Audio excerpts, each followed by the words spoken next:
On this 2015 to 2025 F150 with the 2.7 EcoBoost, P0102 is a mass airflow circuit low code.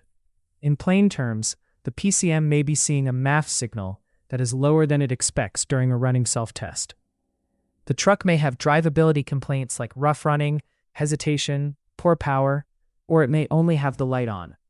Broadly, this can come from the MAF signal circuit, an intake air leak or restriction, the sensor area, or a PCM-side concern.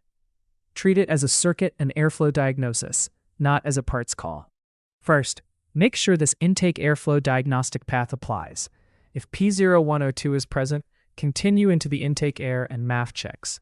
If you're working a symptom with no DTC, this same starting point can still apply. If neither of those fits, do not force this path. Use the symptom-based direction instead. With the ignition off, diagnose the suspect MAF sensor indicated by the code. Check the intake air system for restrictions, including the air cleaner, housing, and tubes.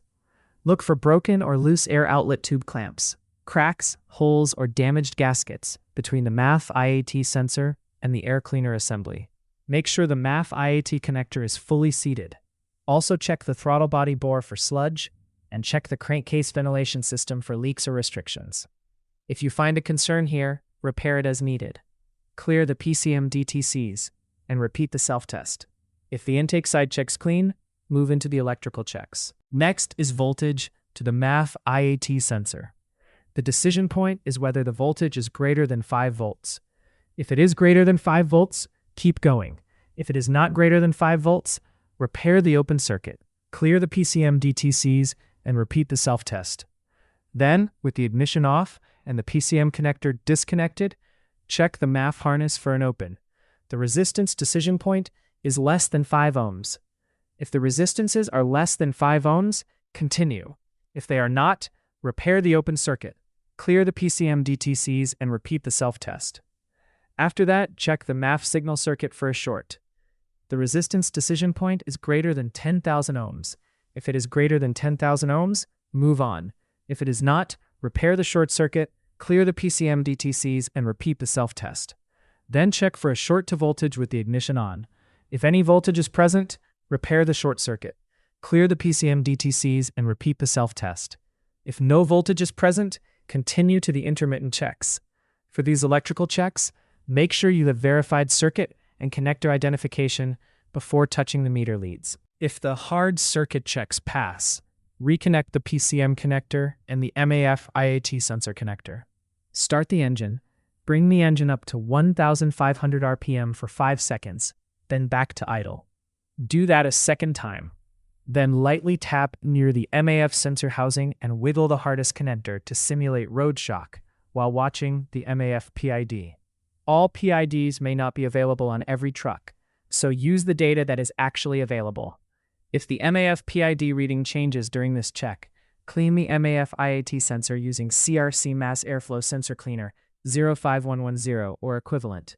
Reset KAM and repeat the self-test. If the PID does not change, continue to the harness intermittent check. Now, watch the MAF PID while you wiggle, shake, and bend small sections of the wiring harness, working from the sensor back toward the PCM. If the MAF PID reading changes, repair the harness as necessary, clear the PCM DTCs, and repeat the self-test. If the PID still does not change on a P0102 diagnosis, pause here. The next branch after this point is not a clean continuation for this P0102 low circuit path.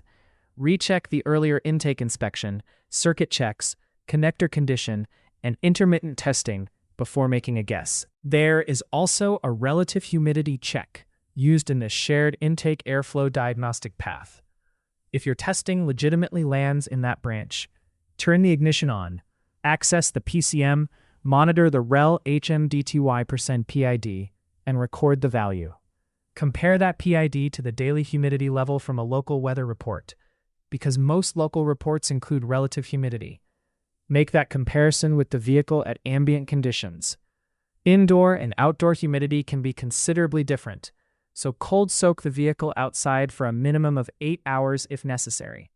If the rel HMDTY% PID compares with the reported humidity, the condition cannot be duplicated at that point. Check for loose connections, damaged or corroded terminals, and wiggle the harness to try to recreate the concern. Then repair as necessary. If the PID does not compare with the reported humidity, install a new MAF IAT sensor, reset KAM, clear the PCM DTCs, and repeat the self-test. Keep verifications separate from testing. After any repair called out by this path, clear the PCM DTCs and repeat the self-test. If the path had you clean the MAF IAT sensor, reset KAM before retesting. The job is not finished until the self-test passes and P0102 stays gone. Takeaway: for P0102, inspect the air path first, prove the MAF IAT circuits next, then use scan data and harness movement to catch intermittents without jumping to a part. For more diagnostic training, visit stepdiagnostics.com.